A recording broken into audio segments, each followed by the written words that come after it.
Hello, c'est HR, votre chroniqueur. Alors aujourd'hui, je vais vous parler de la nouvelle adaptation cinématographique d'un ouvrage de Stephen King.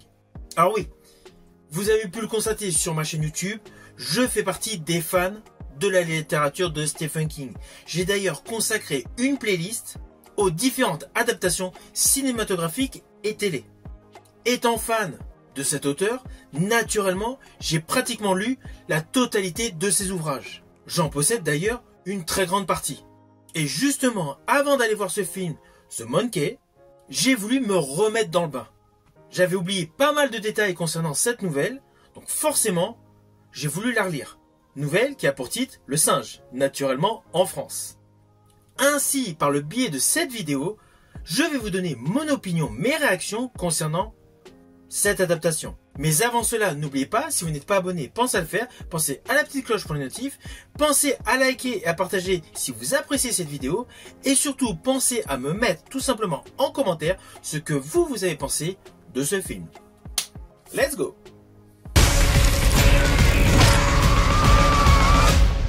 Oh, fuck.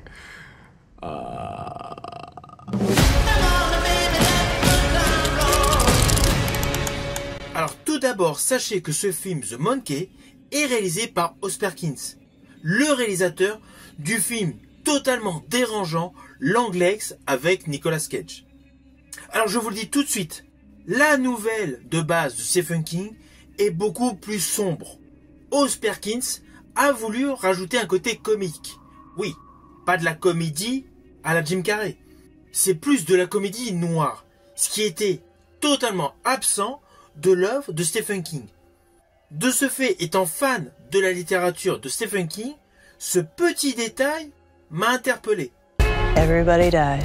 Qui a cependant gardé le principal naturellement de l'histoire de Stephen King.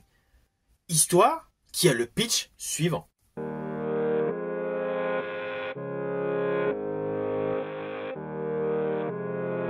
Alors dans ce film, nous découvrons Al et Bill, qui sont des frères jumeaux.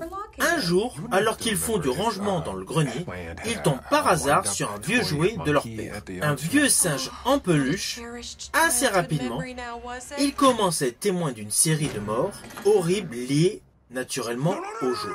De ce fait, ils décident d'un commun accord de se débarrasser de ce fameux singe et de vivre leur vie chacun de leur côté. Cependant, les meurtres s'accumulent et les deux frères vont être obligés de se réconcilier pour stopper définitivement ce jouet hanté. Alors ne vous inquiétez pas, je n'irai pas plus loin sur les lignes scénaristiques de ce film, vous me connaissez, je ne spoil jamais. Sachez tout simplement que le rythme du film est tributaire des différents meurtres, notamment en fonction des agissements du comportement du singe, si la clé a été tournée ou pas. Ceci dit, concernant l'origine story de ce singe, ne cherchez pas, il n'y en a pas dans ce film. D'ailleurs, comme dans l'ouvrage de Stephen King. Là, l'objectif principal de ce film, comme dans l'histoire de Mr. King, c'est tout simplement les meurtres qui sont commis par ce singe, par cette peluche hantée. Alors cette adaptation, malgré ses divergences scénaristiques par rapport à l'ouvrage, reste une bonne adaptation.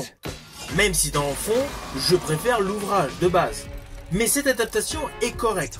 Elle est innovante. Le côté comédie noire est plutôt pas mal.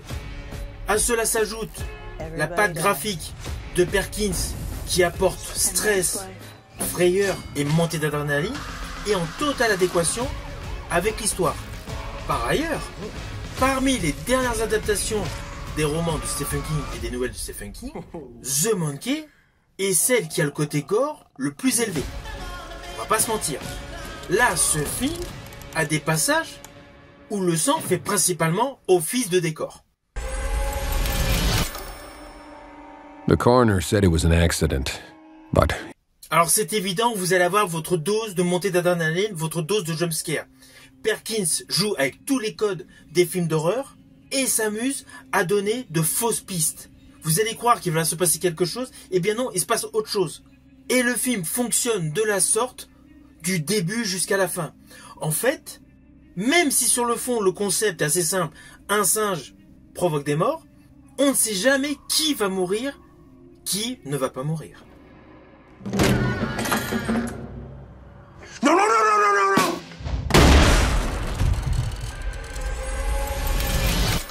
Les morts apparaissent donc soit naturels, soit totalement trash, avec un casting en totale adéquation avec ce film.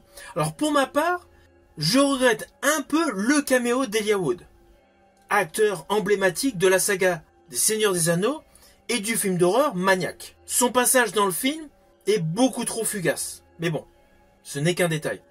Surtout qu'au final, le film est totalement porté par Theo James. Theo James, que vous avez pu voir dans pléthore de films.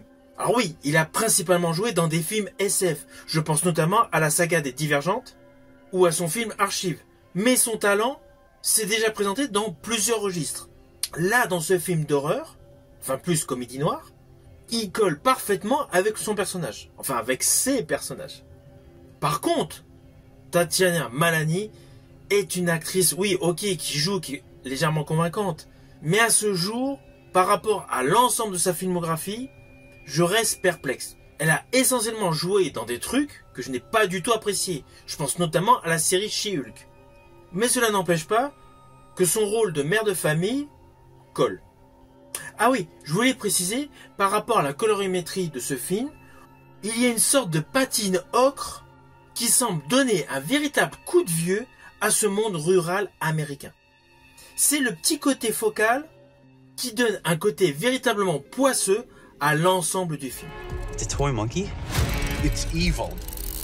It's basically the devil. Ah oui, je voulais rajouter une dernière chose. Je vous ai dit que ce film est extrêmement gore pour plusieurs séquences. Si vous allez voir ce film au cinéma, ne mangez pas avant. Je pense notamment à une scène où nous découvrons ce qu'il y a dans un sac de couchage. Cela peut vous faire vomir. Tout comme ce qui se déroule à la suite d'un lancer d'une boule de billard avec le prénom Louise. Vous voyez, ce n'était pas un spoil de folie, c'était vraiment pour des détails visuels.